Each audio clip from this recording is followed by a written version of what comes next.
નમસ્તે બાળ મિત્રો, કેમ છો? મજામાં? આજના ઓનલાઈન લેક્ચરમાં હું અમિતા ચાવડા આપનું હાર્દિક સ્વાગત કરું છું. ગયા વખતના લેક્ચરમાં આપણે જોઈ ગયા હતા અંગ્રેજી અંકો અને પહેલી તથા બીજી એબીસીડી ઉચ્ચાર સાથે. આજે આપણે એનો અર્થ જોવાનો છે. અર્થ એટલે કે તમને ખબર જ છે, કોઈ પણ સ્પેલિંગની શરૂઆત થાય તો ધારો કે મારું નામ અમિતા છે તો એથી શરૂઆત થાય. ધારો કોકનું નામ બબીતા હોય તો બીથી શરૂઆત થાય. કોકનું નામ કરણ હોય તો સીથી શરૂ થતું હોય. કેથી પણ થાય અને સીથી પણ થઈ શકે. હવે તમારે જોવાનું છે કે જો અહીંયા નીચેની પ્રથમ અને બીજી એબીસીડીના અંગ્રેજી મૂળાક્ષરની સામે ગુજરાતી અર્થ વાંચવાનો છે. તમને દેખાય છે? એ લખેલો છે. હવે એ તો પહેલી એબીસીડીનો એ અને બીજી એબીસીડીનો એ લખેલો છે તો એનો અર્થ થશે અ. બાજુમાં લખ્યું છે બી, તો પહેલી અને બીજી એબીસીડીના બી તો એનો અર્થ થશે બ. સીનો અર્થ થશે ક. ડીનો અર્થ થશે ડ અથવા તો દ, કે જેના નામનો અક્ષર પહેલો દ આવતો હોય કે ડથી શરૂ થતો હોય તો એના સ્પેલિંગની શરૂઆત ડીથી થાય. ઈનો અર્થ થાય છે ઈ અથવા તો એ, બંને થઈ શકે. ફનો થશે એફ ફોર ફેન, તો એફનો થશે ફ. જીનો થશે ગ. એચનો થશે હ. આઈનો થશે ઈ. જેનો થશે જ. કેનો થશે ક. હવે તમને થશે કે કેનો પણ ક થાય છે અને સીનો પણ ક થાય છે, તો બંનેનો ક કેવી રીતે? તો ઘણા સ્પેલિંગ કેથી શરૂઆત થતા હોય છે. ધારો કે કપ તો CUP, તો એમાં કનો ઉચ્ચાર સી આવે છે. જ્યારે કાઇટ તો KITE કાઇટ, તો એનો પહેલો ઉચ્ચાર કેથી એટલે કે કથી થાય છે. એલનો ઉચ્ચાર થાય છે લ અથવા તો અળ. એમનો ઉચ્ચાર થાય છે મ. એનનો ઉચ્ચાર થાય છે ન.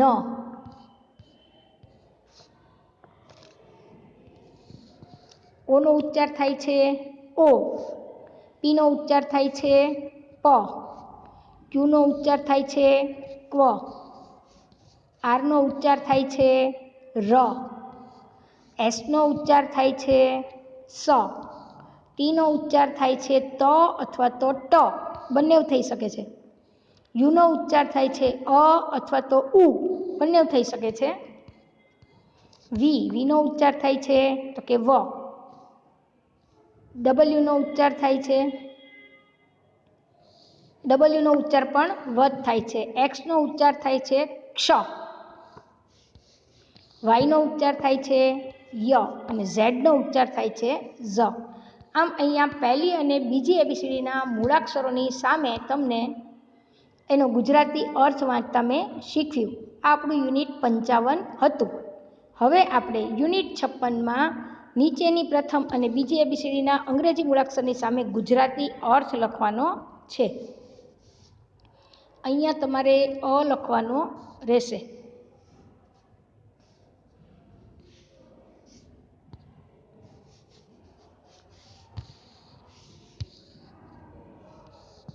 જો અહીંયા તમારે અ લખવાનો રહેશે.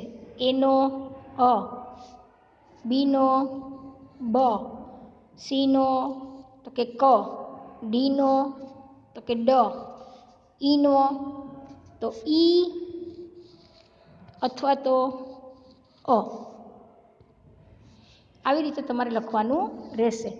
હવે જીનો શું થશે? તો આપણને ખબર છે જીનો થશે ગ. એચનો થશે હ. આઈનો થશે ઈ અથવા તો એ, બંને થશે. એટલે તમારે એ રીતે લખવાનું રહેશે. જેનો થશે તો કે જ. કેનો થશે ક. આમ અહીંયા તમારે અર્થ લખવાનો રહેશે. એમનો થશે, એમનો શું થાય ભાઈ? તો કે મરચાંનો મ. એનનો શું થાય? નગારાનો ન. તમારે બે લીટીની વચ્ચે જ લખવાનું રહેશે. અહીંયા અક્ષર મોટા થાય છે તો બહાર નીકળી જાય છે, તમારે એ રીતે લખવાનું નથી, ફક્ત બે લીટીની અંદર આવે એ રીતે અક્ષર લખવાના રહેશે. ઓ, તો ઓ લખવાનો છે. ઓનો શું થશે ભાઈ? ઓ. ઓનો ઓ જ થશે. પીનો થશે તો કે પ. ક્યુનો થશે ક્વ. ક અને વ. ક્વ સાથે લખાશે. હવે એસ. એસનો શું સાથે ભાઈ? તો કે સસલાનો સ. ટીનો શું સાથે? તો કે ટપાલીનો પહેલાં તલવારનો ત અને બીજો ટપાલીનો ટ. આમ બે અક્ષર રહેશે ટીમાં. યુનો થશે બે અક્ષર, એમાં પણ અ અથવા તો ઉ બંને આવશે. વીનો થશે વ. ડબલ્યુનો પણ થશે વ. અને એક્સનો થશે ક્ષ. ક અને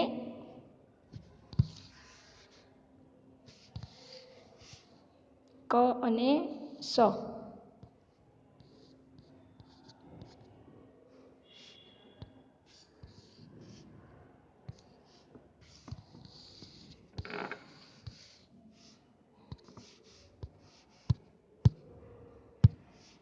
ક અને સ લખવાનો રહેશે.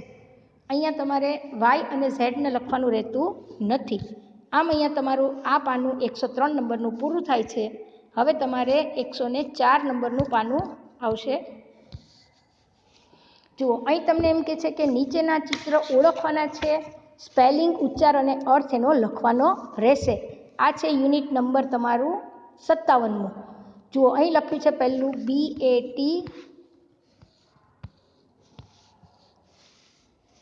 બેટ. BAT બેટ એટલે બેટ. સ્પેલિંગ બોલતા જવાનું, ઉચ્ચાર લખતો જવાનો અને અર્થ લખવા જવાનો. BAT બેટ સ્પેલિંગ કહેવાશે.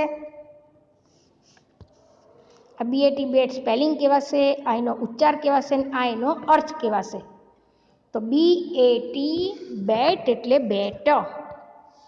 બાજુમાં જોઈએ તો CAT કેટ એટલે એનો ઉચ્ચાર થશે કેટ ગુજરાતીમાં અને એનો અર્થ થશે બિલાડી.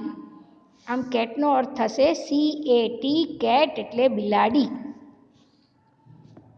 હવે RAT રેટ સ્પેલિંગ કહેવાશે, આ રેટ ઉચ્ચાર કહેવાશે અને ઉંદર એનો અર્થ થશે. તો RAT રેટ એટલે ઉંદર.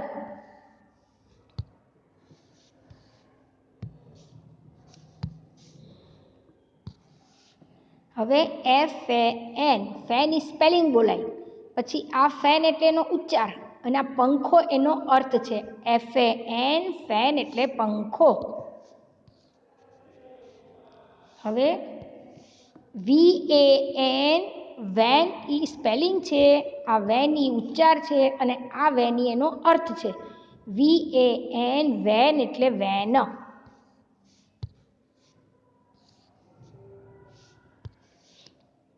NET નેટ એટલે જાળી. તો NET નેટ સ્પેલિંગ છે, આ નેટ એનો ઉચ્ચાર છે અને જાળી એનો અર્થ છે. હવે JET જેટ એટલે વિમાન. તો JET જેટ સ્પેલિંગ છે, જેટ ઉચ્ચાર છે અને વિમાન એનો અર્થ છે. તો તમારે જ્યારે લખો ત્યારે અહીંયા સ્પેલિંગ લખો, એની ઉપર સ્પેલિંગનું હેડિંગ મારવાનું, પછી વચ્ચે ઉચ્ચારનું હેડિંગ મારવાનું અને છેલ્લે અર્થનું હેડિંગ મારવાનું. ઉપર સૂચના લખવાની કે સ્પેલિંગ, ઉચ્ચાર અને અર્થ. પછી લખવાનું પહેલાં JET જેટ, વચમાં લખવાનું જેટ અને છેલ્લે લખવાનું વિમાન. આમ તમારા સ્પેલિંગ અને ઉચ્ચાર અર્થ લખવાના છે. JUG જગ એટલે કુંજો. તો JUG સ્પેલિંગ થશે, જગ એનો ઉચ્ચાર થશે અને કુંજો એનો અર્થ થશે. હવે નીચે આવો. નીચેના ચિત્ર ઓળખી સ્પેલિંગ, ઉચ્ચાર અને અર્થ વાંચવાના છે. પણ આપણે વાંચવાના એકલા નથી, આમાં લખવાના પણ છે. તમારે નોટબુકમાં લખવાના છે અને બોલીને લખવાના છે. જુઓ અહીંયા PIG એટલે ભૂંડ. તો PIG સ્પેલિંગ કહેવાય, આ પીગ એનો ઉચ્ચાર કહેવાય અને આ ભૂંડ એનો અર્થ કહેવાય. લીપ LIP લીપ સ્પેલિંગ છે, LIP લીપ એટલે હોઠ, તો LIP લીપ સ્પેલિંગ છે, લીપ એનો ઉચ્ચાર છે અને હોઠ એનો અર્થ છે. આમ LIP લીપ એટલે હોઠ. હવે જુઓ TOP ટોપ એટલે ભમરડો. તમારે રોજ સ્પેલિંગ વાંચવાના અને એનો ઉચ્ચાર અને અર્થ બોલવાનો છે. TOP ટોપ સ્પેલિંગ કહેવાય, ટોપ ઉચ્ચાર કહેવાય અને ભમરડો એનો અર્થ કહેવાય. હવે DOG ડોગ એટલે કૂતરો, તો DOG શું કહેવાશે ભાઈ? તો કે સ્પેલિંગ. આ ડોગ એનો ઉચ્ચાર અને કૂતરો એનો અર્થ કહેવાશે.